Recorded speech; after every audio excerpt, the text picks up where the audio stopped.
Today we're going to be covering the T-21 sessions, which include your network servers. As an IT professional yourself, you must be versed in all the various types of servers. As we said, a server is there, like in a restaurant, providing you a service. He is there to please you as a host or a client in this network. Hence why they use these actual names to hopefully make it easier to be able to identify of what we're talking about. Armed with this type of knowledge, an IT professional can better ensure that they provide proper service and function to these types of servers. We have various of servers, as I stated. We're going to only cover a few in this one. We're not going to go into all of them per se. Overall, we're going to learn the server roles, internet appliances, and legacy embedded systems. Our ultimate goal is by the end of this session to be able to distinguish between the different server types in the network, explain how the IT professional might use this knowledge of network servers to support the clients, and obviously describe the role of the network security appliances and the common safety procedures associated with them. We need to understand there is obviously servers out there that are not dedicated servers. Dedicated versus non-dedicated means is that it is dedicated to doing only one job. That is his job. He does nothing else. If he is a DNS server, he should be a dedicated server. For instance, in the large companies in the Fortune 500, that is obviously a must.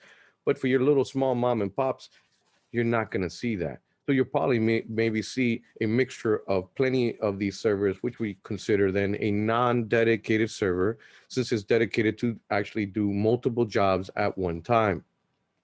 Servers are computers that provide some type of shared service, be that it is to some host in the network. One of them is your web servers, your file servers, print servers, DHCP servers, DNS servers, proxy servers, mail servers, and your authentication servers, just to name a few that we have reviewed or skimmed over.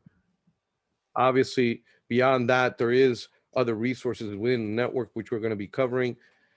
These roles that you can assign these servers by installing software specifically to it that are network appliances that dedicate and perform security functions. In these cases, they obviously should be hardware based versus software based.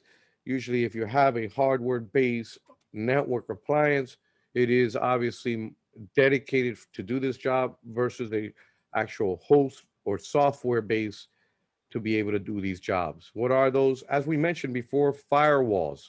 We can actually have a hardware that's going to go and do this that has itself dedicated to do that, or you could actually install it on your computer as a host-based firewall, which Windows calls that nowadays Windows Defender, and I find that as a cute name because I can still bet my bottom dollar that Windows doesn't do a good job in security, but that's just me.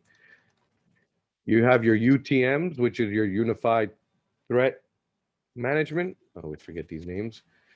IDS is the intrusion detection system, keyword detection. You have your IPS, which is your intrusion prevention or yeah, prevention system.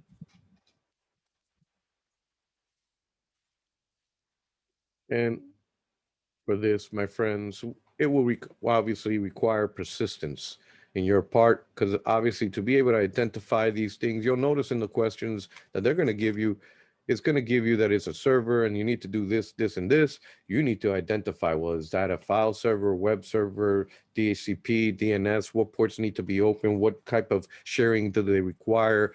Is it that they don't have sufficient rights? Is it that the port's not open? There's plenty of things that can actually create this. And persistence is a key thing. In reference to your actual customer service itself, it is obviously us listening to them and being able to not just listen, but ask open-ended questions that can be able to dig into the actual issue and identify the issue. As we always state, usually about 80% chance the user is going to call you with the answer, and we need to actually figure out what the problem is. Any questions or doubts?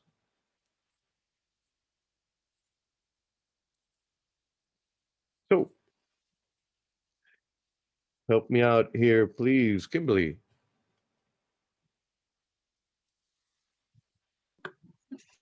A computer technician is a professional who repairs and maintains computers, networks, and servers.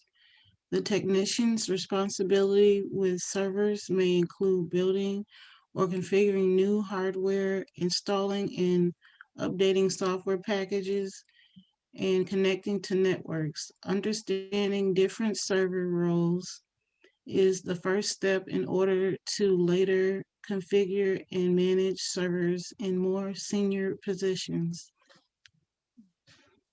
Thank you. So overall, we need to understand the majority of times, specifically inside these Fortune 500s, they will have documentation exactly step by step what needs to be done. We need to understand how to actually use those tools to configure. As we saw in the lab yesterday, we needed to understand what the user needed as an alternative IP. With that type of knowledge, now we should hopefully know how to actually auto assign a DHCP and create an alternate IP. We could even get sophisticated enough that if we know that that one is going to be in two static IP networks, that we could actually play around and add various cards as we saw yesterday. Any questions or doubts in reference to overall, at least as a first level technicians, on the expectations of being able to run software, install software, and to be able to actually follow the instructions to be able to configure these, and obviously learn to be able to get senior roles and hopefully understand in the key concepts of the configurations.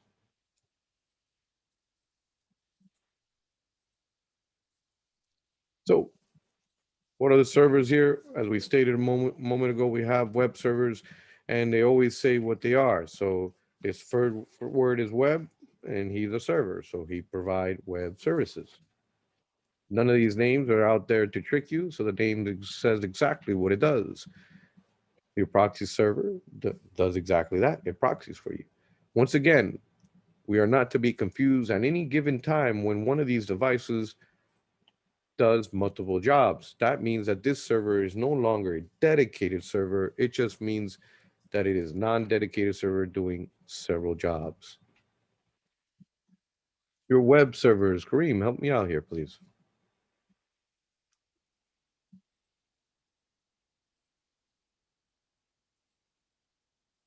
Web servers purpose response to requests being made by a browser running on a workstation using some very standard protocols. HTML, HTML5 to do this. The browsers use HTTP or HTTPS as its transfer mechanism. Location can be contained within a network and are available only within the network called an intranet server. Or they can be connected to the internet where they can be reached from anywhere.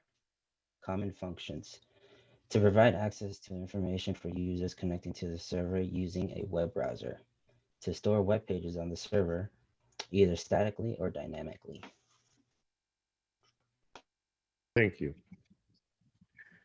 Any questions on the purpose of a web server? Hopefully all of us understand we use those daily, right? Any www dot www dot anything, right? Therefore, those servers are dedicated and are live on the internet, most likely in a DMZ zone being protected by firewalls. Your file servers. Alamu, please.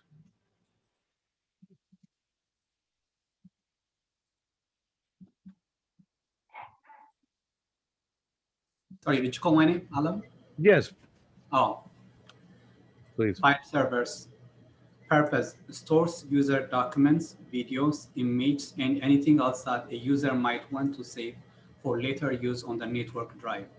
Protocols: uses a standard system of file management hidden behind the scenes through a user interface used to access this server, either server message block, which is a Windows server, AFP Apple Filing Protocol, which is an Apple server, domains, An office that wants to employ a file server for network sharing and print server functionality will want to set up a domain. Domain definition: a group of computers and devices that are administered as a unit with common rules and procedures and are defined by sharing the common part of an IP addresses. Thank you. So your file servers are the ones that basically the majority of these offices are using. Your domains is a way to ensure that whatever rules and regulations that you want to apply to a computer from the domain, it can actually be pushed down to the local group policies. We will be finding out in later chapters exactly what's the local group policies, but the domain would be a tree hierarchy where basically he is the master domain server. He has child domains below for all the offices. And obviously in there, you can create your groups associated to every single subdomain. Or it could be a small one, which only has one domain and one office. From that centralized location, you are, as an administrator, are able to, with ease, administer any computer on the network, including any ID that's on the actual network. Without the actual computer actually being added to the domain, it will not be allowed to talk.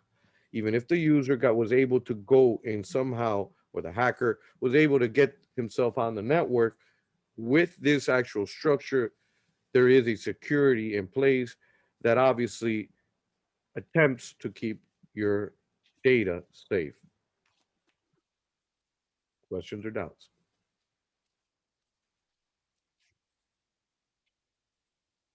His job is to share files, which includes obviously documents, zip files, images, anything you like, anything you can put in your hard drive. His purpose is to obviously remotely save those files. Number 3. Help me out here, Joseph, please. Okay, print servers, kind of the bane of my existence with UPS, but okay. A dedicated computer or software inside a computer used to manage one printer or multiple printers. It provides the spooler service to the printers. Many enterprise printers come with a built-in print server, which makes using a dedicated machine for the role unnecessary. Connections: server might be connected to a computer, then added as a network device. The network adapter and the use of software is built into the printer through an adapter card. Protocols: print server use standard printing protocols, SMB, server message block, IPP, internet printing protocol, and LPD, line printer daemon. Thank you. So overall, these print servers are tricky, especially in these questions. As I mentioned there, it can actually be inside the printer. Now, we could obviously just let the printer do it. In a actual large company, that is not beneficial because of the fact that now every time something happens, if I replace the printer or if there's problems with the printer, I have to somehow remember an ID and password that somebody created and most likely wasn't the same password, and I can't get into that printer. If I add this printer to the actual domain and it's on a print server, now I can control it from one centralized location, all printers on the network, including the capabilities to being able to ensure that everyone has the printer that is certified by the company. Because of the fact that sometimes some of these printers and or the Windows operating system is tweaked. It's not a street Windows. Therefore, whatever it is that is getting, it must be certified by these Fortune 500s to allow you to use that actual print driver. You can actually install it now into these printers, into these print servers. And on these print servers, you could have every single driver necessary for one printer. What does that mean? You're gone crazy? No. Windows 10, 32-bit, 64. Windows 8, 32-bit, 64. Windows 7, 32, 64, all on one server. He only needs most likely one driver for himself. But the moment that anyone or any computer comes into the network and decides to connect to this print server, it will give him the drivers and everything necessary to configure that printer without IT intervention. Questions or doubts on a print server, dedicated server versus obviously the little built-in print server? That's a GUI little web app that it usually comes with. So you can actually see the queue just like you can on a Windows or an Apple server. You'll be able to see the queue there. It has its own GUI representation, including page count and or other details like if it has enough ink or not. Questions or doubts?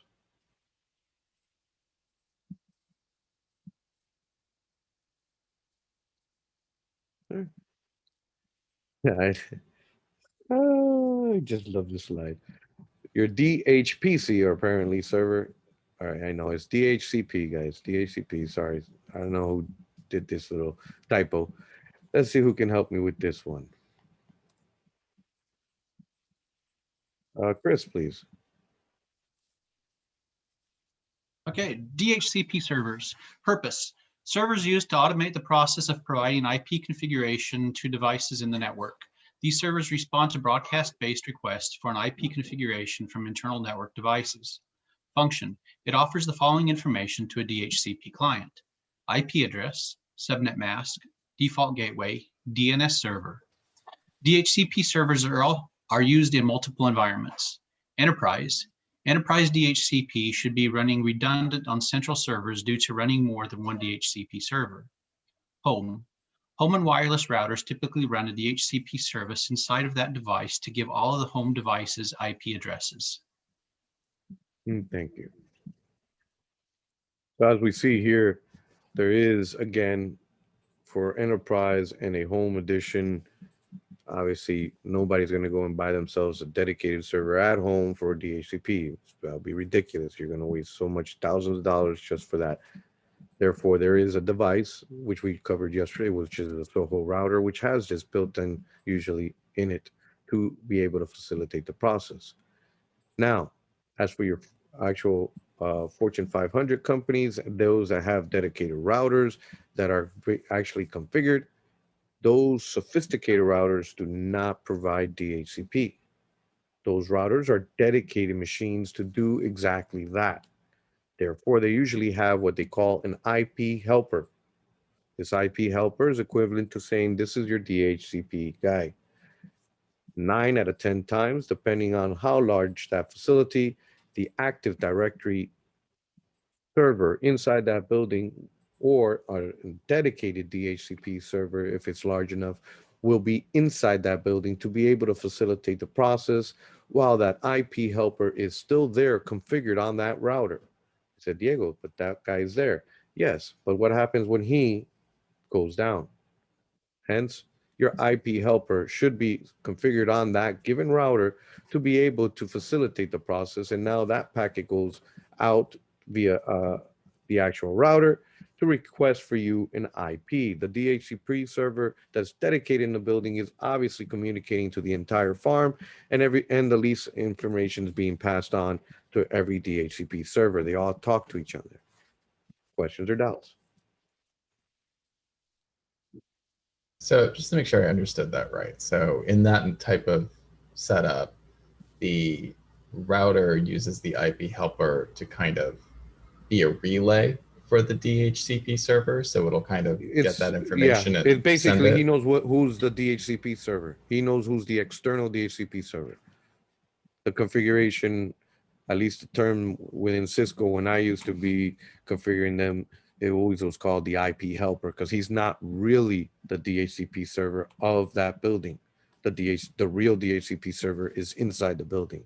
But the moment that that server stops to respond, the router now will route that packet to the other server to ensure, obviously, that DHCP continues.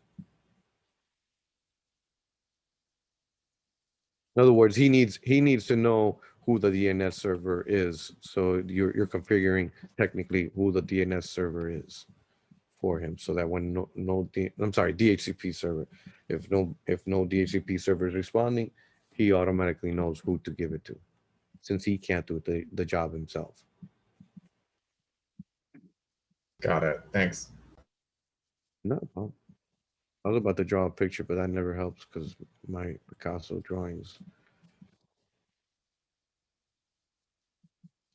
All right. Pencil.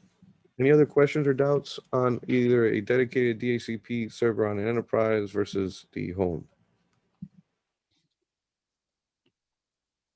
And how to set them up.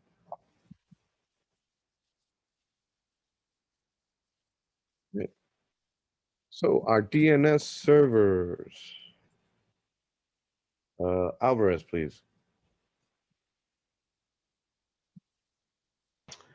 DNS servers purpose, servers that resolves device and domain names, website names to IP addresses and vice versa.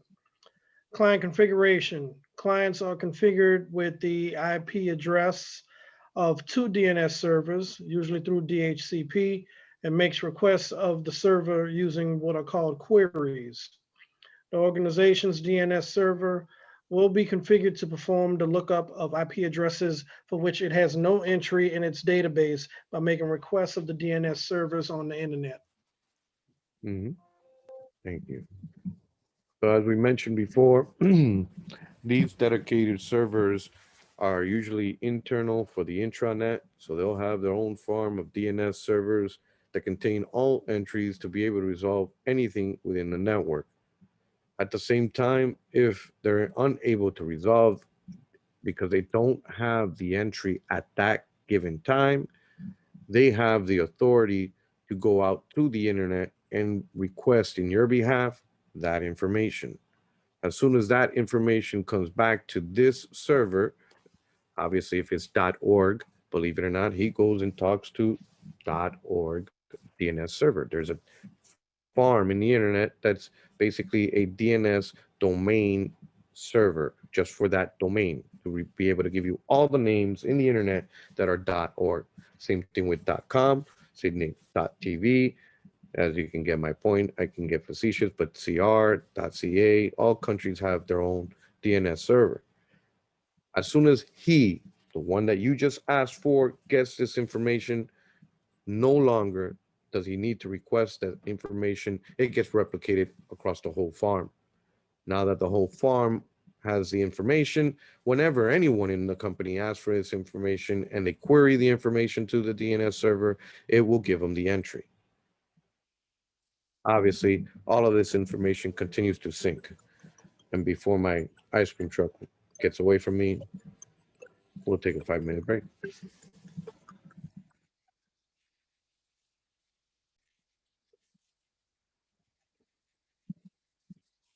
My screen. Yes, sir. Yes. Yeah. No. Yes. I think so, right? All right. I saw her shaking her head finally. All right. As for your DNS servers, any questions or doubts on its job and what it does?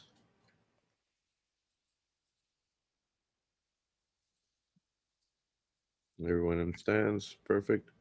1, 2, 3. So, Faison, what exactly does it do?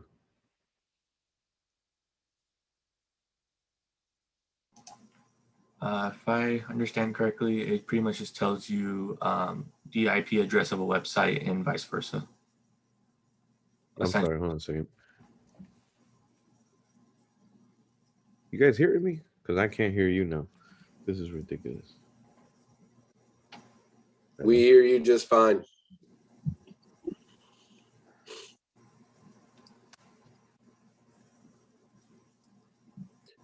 You the IP address and where it's coming from.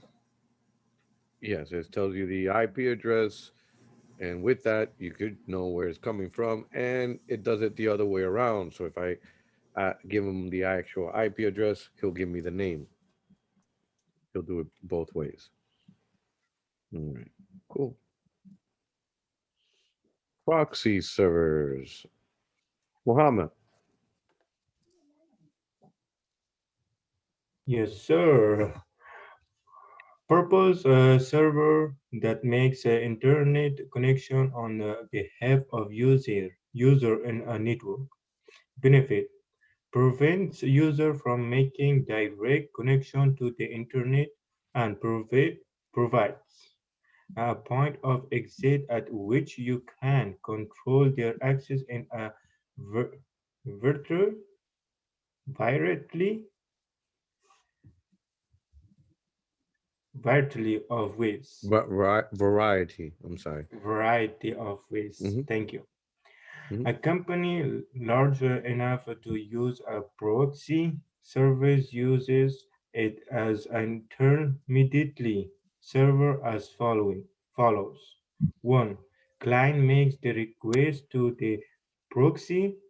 2. The proxy performs the actual request. 3. The proxy provides results back to the client. This is a useful due to the overall control of access, chasing URL scanner and content scanner, assuring that all access is done with high security. Thank you very much. These puppies are very sophisticated and they actually make me smile because unfortunately, depending what you put in there, that could stop you from working at one point. As we can see, this proxy server actually pretends to be you. Who else in the network pretends to be you? Does anybody know who else on the network? Forget about what the rest he does, but they both pretend to be you. Who are these two network appliances that usually pretend to be you? Maybe the router. Thank you. I was just He, about to say, the router and the proxy server, depending on obviously always the router. If you're leaving the building, he pretends to be you. And in this case, in large companies, they have what they call proxy servers, and the actual proxy servers then are the ones that are routed. Apparently, he knows the subject, so he decided to jump on the table. Sorry. And or ensure that that person is allowed to go to the internet. You could actually give the people IDs that are pertinent towards the actual domain. So now that you added this proxy server to the domain, your ID and password to the actual given domain is the one that allows you to get out to the internet.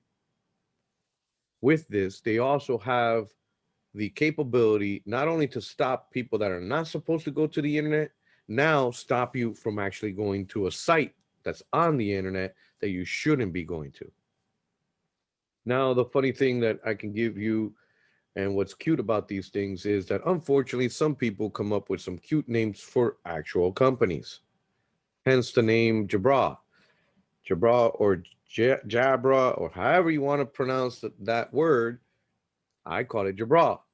It's actually a company that does professional cameras, which I have right now in front of me, and is used a lot in universities to be able to facilitate the process of video conferencing. Unfortunately, I needed to download in the university the Jabra drivers. Does anybody know why I couldn't get to Jabra.com? the proxy server doesn't list it as a pertinent website. Or maybe they were actually looking at the word bra.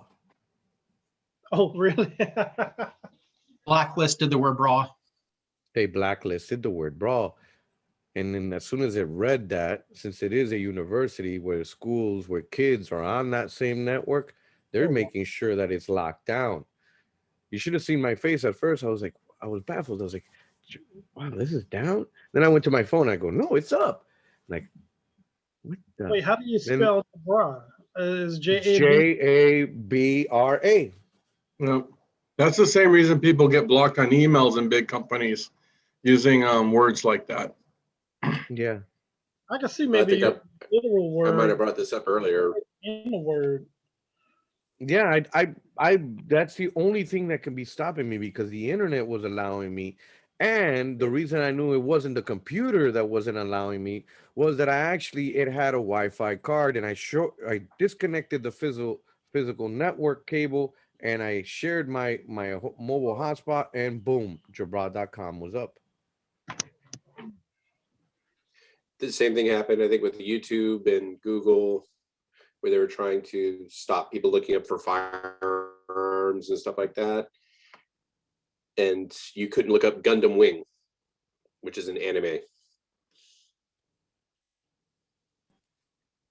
It's obviously we need to be careful when we come figuring these things. Make sure exactly what we're asking for because the computer will not assume. It will do exactly what you asked. So you're saying Diego is too smart for his own self is actually dumb. It's so smart it's dumb. Well, most likely they programmed asterisk, asterisk, bra, asterisk. Anything that either starts or contains the word bra or it's in the middle was probably what was on the actual list. So since it contained the word bra, it was not allowed. You mean like the proxy exceptions, right? Yeah. I'm pretty sure you're used to those, Joseph, especially if we were going to certain sites to do certain things. Unfortunately, if it once again, it most likely didn't even have any word that was not defined in there, but there was not a proxy exception to allow you to go to that site. You could actually do that too. You could actually create a white list instead of a black list. That is very difficult because of the fact that the moment that you create a white list, you must say every single domain that is allowed. That's how sophisticated whitelist is because the last rule will, like any other ACL or any other configuration that you're doing with security in like the proxy, your firewall, your routers, if it's not on the list, then it's not going to happen. The last thing says implicit deny. No matter what, the last rule is always implicit deny, unless if you wrote the last written rule implicit allow all. Now, why did we just say that, Diego? Because if you created a blacklist, now the blacklist says exactly what cannot be done. Therefore, since you just wasted about 5 hours saying what can't be done, if you don't write that everything else can be done as the last statement, it's not going to allow anything else anyway. So you got to say allow everything else. And all that information is reported on the server too. So it's not useful trying to defeat that mechanism. One of my duties that was just kind of my sole duty in ICS with UPS was to uninstall games on computers like, WoW and EverQuest and Final Fantasy. And there was a technician in our office that downloaded WoW because he had the ability, and he didn't last very much after they got involved with his manager and they had me try to uninstall it. You know what's integrity is key in these businesses, and what's even much more funnier is that had he actually probably admitted fault and admitted guilt, he probably would have stayed. Yeah, he totally said he didn't do it, but it was in his profile in the user directory, and I had the day, the time to the second, and he was logged in doing it. Because there's other tools like the remote access tool to figure out, and what these guys probably haven't used, some of you guys might have, is a tool called Splunk, where you can take a guy's Active Directory and see everything he's done with it for say 30 days. Correct. Now the major Splunking. Okay. Major issue there was that he actually then lied. I'll give you an example. Exact company, UPS, where there was 2 individuals that did the exact same thing, and one stayed and one didn't. It was when Brazil had the World Cup, and obviously I can't say no more. They started actually streaming the game to their actual computer. I was in the network, and obviously call came in that half of Brazil was having issues. Because we had circuits. See, we had a main pipe that goes into these countries. We cannot waste so much or spend so much money for every single site in that country to be able to access UPS. Therefore, it was usually routed through a main pipe, which would be most likely the actual region or the district office. So that one is the one that actually had connect. So these two people were in the main site streaming the game for hours until obviously we have sophisticated ways in a network, which we had Concord and at that time, which created a packet sniffer just like Wireshark. And I created a system that you can inject a file and it'll tell you. We didn't have the latest and greatest as we had now after that, but we had to actually decipher what was going on. From there, we were able to see, obviously, like a little graphical thing representation, like if it was a dead man going like that, straight across. That, my friends, in network, we call streaming because of the fact that it is keeping a constant. If you're downloading, you'll see a spike going up and down. It looks like a heartbeat almost, just as a joke. Compared to streaming, you're just flatlining, going straight across because you're streaming. We had the IP, all the information, and even screenshots of what's going on. Yeah, it's interesting. One actually Diego, admitted it, and the other one didn't. Mm-hmm. It's interesting because remember you were talking about QoS, quality of service. Do you know about the NetQoS tool? Yeah, that didn't exist back then. No, I remember that. That's IBM routers. We were still using IBM routers at that time. Yeah, but I remember NetQoS. Yeah, we always had people in those sites, and it's not because they weren't doing what they're supposed to do. It's just because switches weren't big enough to handle the bandwidth that they were using. Like every single person had their email open, right? So, yeah, that's why QoS was born. Yeah, to ensure that obviously email, which is a bandwidth hogger, doesn't eat up all the bandwidth. Because what was even cuter is that the moment that somebody sent out an email to almost everybody and their mom replied to all. And that, my friends, was mayhem. Just imagine some of these circuits maybe were T1, the majority were 64K. Yeah, as I said, 64 kilobits per second. Equivalent to a modem. Right. Mail servers. Please help me out, Marcus.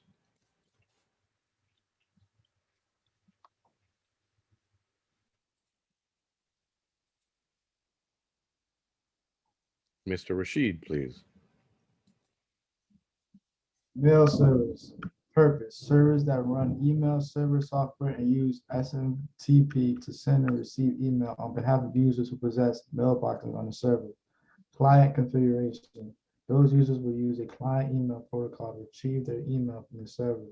Two of the most common are POP3, which is a retrieve-only protocol, and IMAP4, which has more functionality and can be used to manage the email on the server. Management. Usually managed by either an ISP, internally in an organization, where the IT department is responsible to keep the mail server running 24/7. Okay, in reference to these mail servers, that is exact job that he does, depending obviously if it is using IMAP4 or POP3. For sending purposes is using SMTP. Any questions or doubts on a mail server's job? Are people still using POP3? It's all depending on the company and how and what they want. Yes, it is. It's still a protocol that's being used. The majority of these things, though, nowadays are not using if it's in the intranet, they might use the non-encrypted port, but as for in the internet, most of them are using the encrypted ports. I think it's mostly IMAP4 nowadays, but in a corporate, isn't it just the Exchange server service? Correct. That is correct. If you have an Active Directory Exchange server, you would be using that. But it's again, it's all depending on what you're willing to pay and the service or the server you're willing to buy.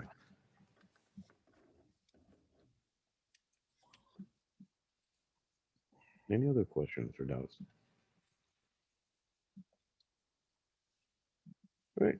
Authentication servers. Jose, please.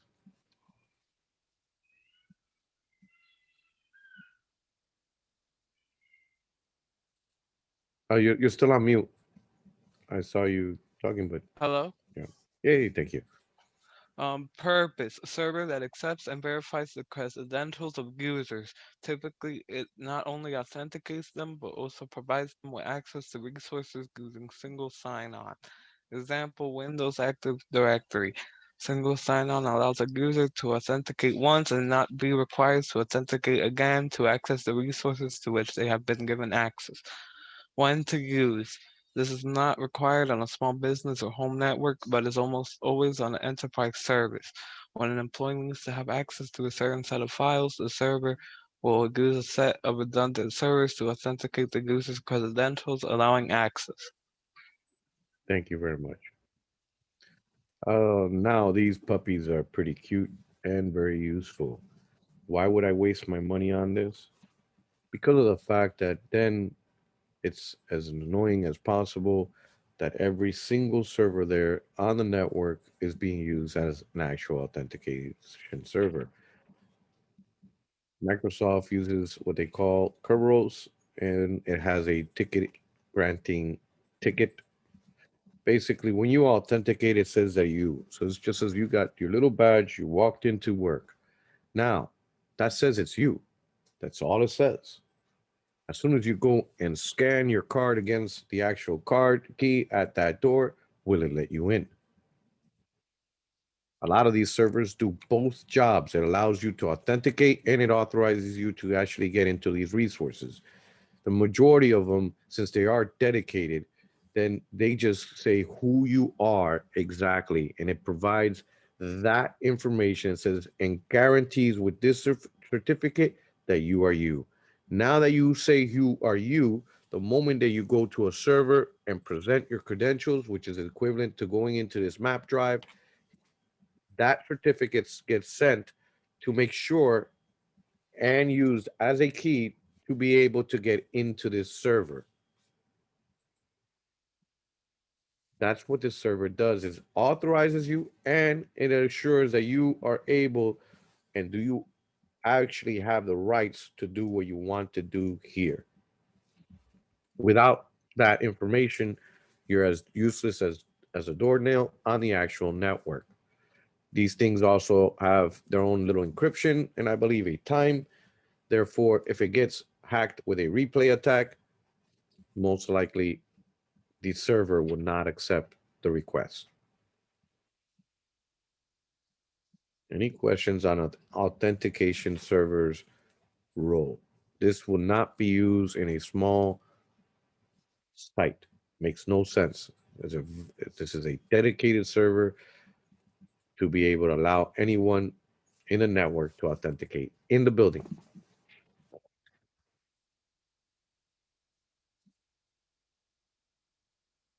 A lot other of questions? doctors, I realized, like this particular service. We had to set it up for all of our radiologists because when they sign in, they didn't want to have to remember passwords for so many different ones. So they used a single sign-on. And don't let it not work. Let it, well, that's awful English. Let it not work. It's an issue that rolls a lot of heads. You get a lot of calls and you got to jump on that one quick. But a lot of because they have so many applications that need to come up when they bring up their computers. They don't want to remember all of that. This single sign-on is a great feature within any company because now all servers that are in the domain will be able to, with the application, allow these users to use the application with one ID. At the same time, as for these things, why only enterprise? Because every single building should have an Active Directory authentication server in the building. Because why, Diego? Why have you gone crazy? Because if it's not in the building, it's got to go outside, go God only knows where to go and authenticate itself so it can come back in so he can just get to that server right there. Hence, costs a lot of money and why enterprise usually are the ones that use these type of things. Any questions? You'll see this type of latencies and issues, specifically in Latin America, as I mentioned before, where there's only a pipeline coming into this country. So now, guess where they went and put that server? Not in the remote sites, only in the main site of that given country. Therefore, every given remote site, or unless if they have a major hub, would actually get an authentication server. If the network went down, some of them were only able to log on with cache, and hopefully their actual password hasn't actually expired. Any questions or doubts on his job, what he does? All right.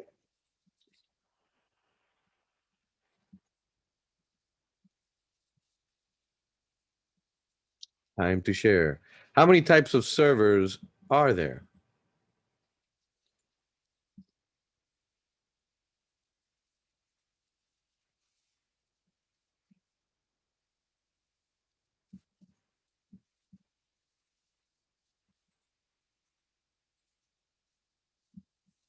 Okay.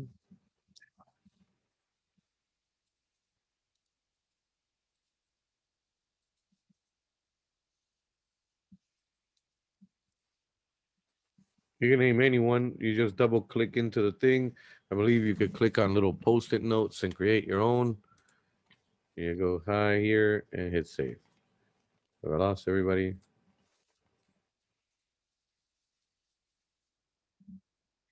Then if we hit next frame, we can name the ports associated to the servers that we're talking about. Please. This time, let's speak. So I know we're all live. Zoom. The recording. Thank you for participating in that activity. For network server security, we have here. God, I'm gonna break my neck going that way. I'm gonna bring you back over here. Looking over there is killing me. Emil? All right, network server security. Security is vital when using network services as most of the data that is stored on the servers is accessed remotely. Security should include the server using Secure Shell, SSH, which is a cryptographic network protocol for secure data communication, remote command line login, remote command execution, secure network connectivity through VPN between two network computers that connects via secure channel over an insecure network. Thank you. Can somebody tell me exactly why is this vital? That I have, for instance, SSH instead of just using Telnet, which obviously it's the same thing. Well, that last one, secure network connection through VPN between two network computers that connect via a secure channel over an insecure network, is how the world is working right now remotely. Agreed. But why would I do that? What's the need? Which I can go Keep through your the network internet. Why would secure. yeah, but why would I want to keep the network secure? So Protect your bad data. people. Data, right? Data. What I'm looking for is a key acronym here, which hopefully we're going to learn. I take it we haven't taken that chapter yet. And that would be PII. Personal identifiable information. And in the health one, I believe is PHI and some other acronyms out there. The most critical one is obviously PII, people's social security numbers, their addresses, their places where they have lived before, their phone number, credit card numbers, plenty of information that is going across the internet. So these VPN connections to ensure that whatever it is that's going across is secure and obviously encapsulated in an encrypted tunnel to be able to stop from someone stealing that type of information. The first one here, as for the secure socket shell, I want to ensure that when I connect to this server, no one can actually see in clear text the commands that I'm throwing to it. Because of the fact that I'm doing remote CLI login, that means equivalent that I'm going into a shell or command line, DOS screen, PowerShell, your terminal in Linux. It's that dumb terminal, black screen. Putty, for instance, is another application that you can actually use to be able to connect to these things. Depending on what you want to use, some of these things have a little bit of tools on the top, but you could use any terminal. For instance, I can go into a CLI and I can go and connect via secure socket to the thing without any fancy software, just by executing the actual command. As for why, because of the fact that I'm actually passing the commands in the clear in Telnet, now that person can actually record my ID, my password, the configurations of this given router or whatever it is that I'm trying to configure. Very obviously, anything that is done in the clear will be susceptible to being able to be hacked with ease. Any questions on why this is vital and understand why we should not use anything that is not secure when we're actually configuring these things? Unless if obviously we're right in the back port of it, right? Because now I'm not using IP, I'm directly connected to it, and there's nothing between me and it. And it's not on, hopefully, on the network at the same time when you're doing these things. Next one. Main security appliances. You can help me out, Ms. King, please.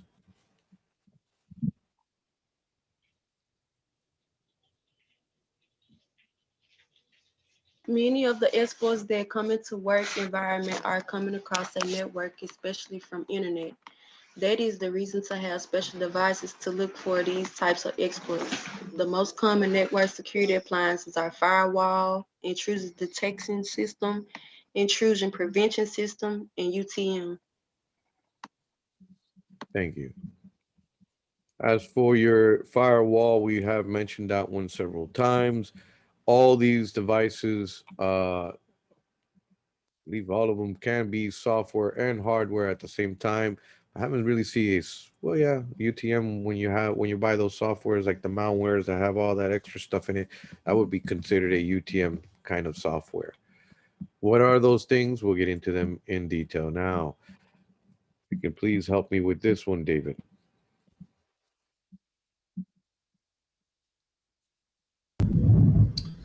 Firewalls. A firewall can be either software on a computer to protect that computer or a physical device to block unwanted traffic. Software firewall is a firewall. A large corporation might use a software firewall called a corporate firewall installed on a specific device between internet and the internal domain network. Hardware firewall can be multiple interfaces allowing varying levels of security, which is better than software. A router is commonly used as a firewall if it has the features to do so. Firewalls protect the network in one of two ways.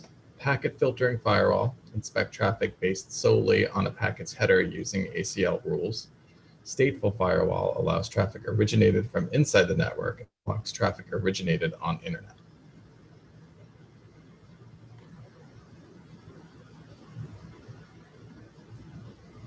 Thank you. Hopefully I'm not muted still. There we go. As for these firewalls, as we mentioned, they can be software or hardware. The stateful firewall is obviously very useful because of the fact that the moment that you went and asked for something out in the internet, it creates an entry saying that, hey, this communication has started, so that when that actual server responds back to you and wants to talk to you, it allows you to actually do it. If it's not configured like that, you also have the actual packet filter ones that are based on the actual access control list only. If it's not on the rule, not going to happen.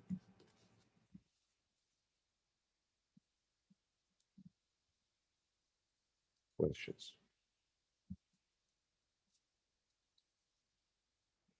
Your IDS. This is cute again. And unfortunately, the actual acronyms that come into play are critical for us to understand which one's which. There's an IDS and there's an IPS. Both of them do almost the exact same job, but not as good as one as the other one. As we said, an IDS, it detects. All it does, he reports and says, hey, just to let you know, bro, this guy's looking suspicious. That's as far as he goes. He just lets people know what's going on, and then that's it. That's all he does. He can care less if the network security cops come or not. He just keeps on letting everybody else know as it reports that something looks weird here. One key thing to note is that this guy is as good as a newspaper. And for those that may remember the joke about a newspaper, that's yesterday's news, because by the time it got to you, it already happened. In this case, it's exactly the same thing. It only knows what already happened. There's no way that it is listening live of what's going on. Usually there is a switch which is configured to forward all these packets, just like if it was a hub, as stupid as a hub, but to a given port where this NIDS, if it is a physical hardware, is connected. If it is a HIDS, it would be a host intrusion detection system, and it would actually be installed on the given host, be a server or a client workstation.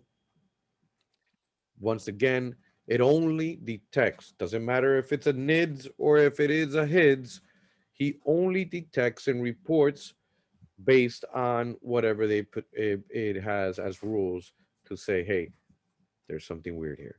Because you can actually fine tune it, because they call false positives and there's also false negatives. You can obviously fine tune these devices to ensure that they're reporting correctly.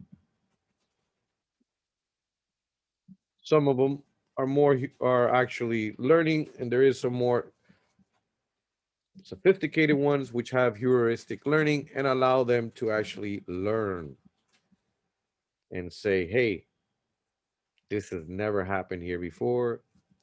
Let you know it's happening now. As for somebody that may be able to help you and doesn't look like the newspaper guy in the corners and letting you know what just happened yesterday, they invented the IPS. The intrusion prevention system actually does a full scan of the malicious activity on the network, but instead of actually just saying, hey, this guy is doing something, he says, that's as far as you go. No further. The law must be on here. Never mind. Sorry, Star Trek. Either which way, the IPS will stop it. It will not allow it. He can care less if you said that you came from so-and-so. This is not allowed here. You will not be able to do it. And this device must be inline, just like a firewall. He must be in the middle. He has to be the monkey in the middle to be able to stop it. Because if he's just like the guy right before, listening to old news, there's no way he can stop it. Just like a proxy, just like a firewall. In this case, really a firewall. So sorry, because proxy just gets routed over there.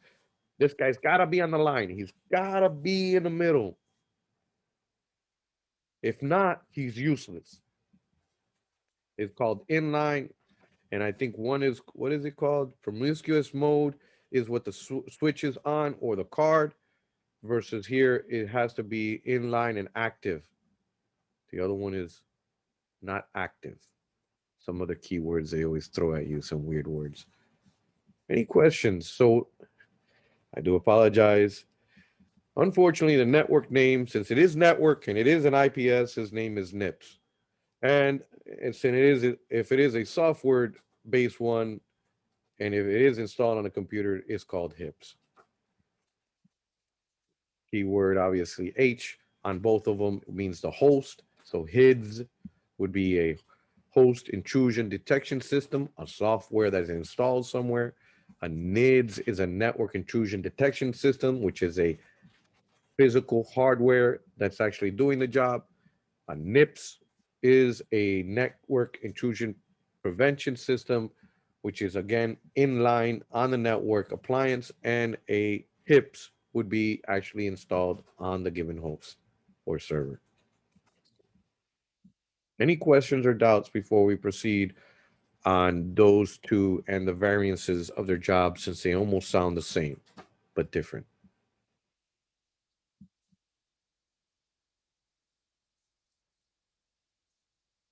The key thing here is just to remember the N is for the network or the appliance that's on the network, and the H means the host or the software that's installed on the computer or server. All right. Now, my friend, for those that don't have the money to be able to throw it out the window, in this case, they created the UTM. Unified Threat Management does exactly that. He'll be able to do all encompass what you have here, and some of them can actually do much more. Once again, that is a unified threat management system. You just threw all your peripheral eggs into one given basket. So if this thing goes down or it gets compromised, your whole security has been compromised. Usually you don't want to put this, but again, this is for those small mom and pops and or companies, mid-sized companies that cannot afford to buy all this equipment, and hence they will be able to configure this one unit to do all the jobs that all those separate types of servers would be doing, including your DLP, which is a data leak prevention. Your data leak prevention does exactly that. It would actually stop a user from being able to upload a file, for instance, to Google Drive or to their USB. Any questions or doubts on a UTM?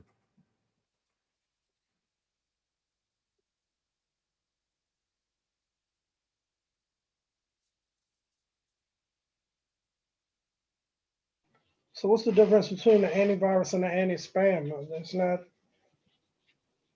I don't That's know. a very good question. And see, what happens is originally there is antivirus programs. Then there came out anti-spyware or anti-spamware or anti-adware programs. So instead of having all those different types, eventually there is one that for those enterprise servers or the ones that want to buy the one that has everything, and it's called anti-malware. What this gateway antivirus does is he actually is a network appliance that has definitions of viruses and stops viruses on the network from getting to the host. The other one stops spams from getting to the host. So the email came into the email server, and hopefully that spam or anti-spam server will stop the email from actually getting to the host. So each one does a different job.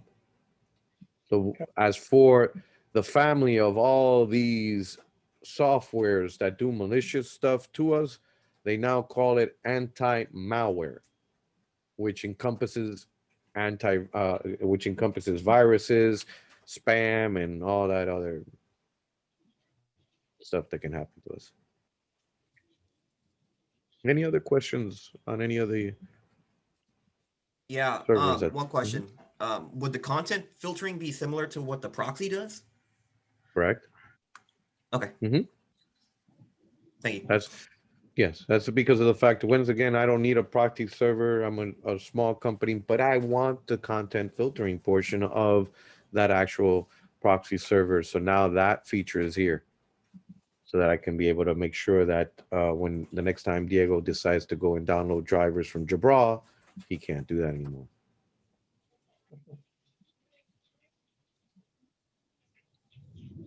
Any other questions on any of these servers here?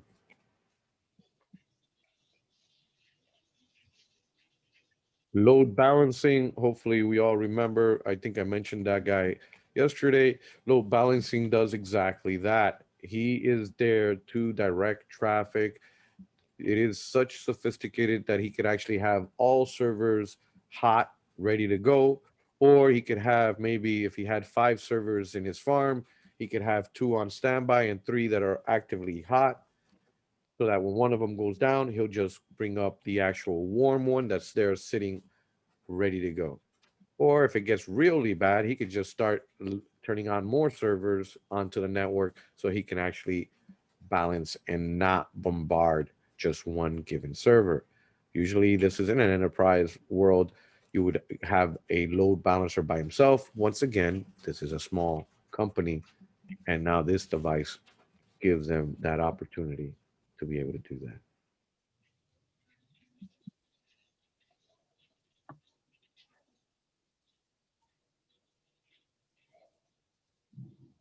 Any other questions, doubts?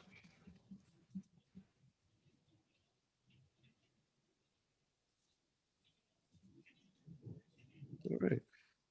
So hopefully by now we should be able to distinguish between the different types of servers, types, explain how this knowledge is going to help us to be able to support our clients, and describes the role of these network appliances. As we mentioned, you as an IT professional must be versed in all these various roles that these servers play.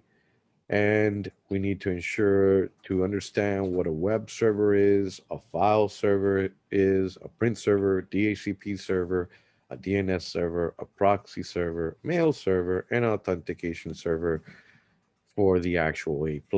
As I mentioned before, there is plenty of other servers out there.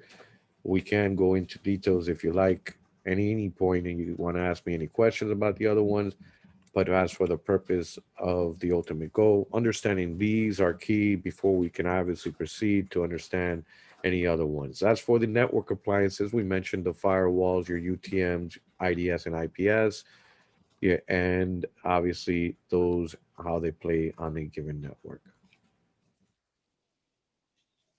If there's no questions, I'll stop the recording here.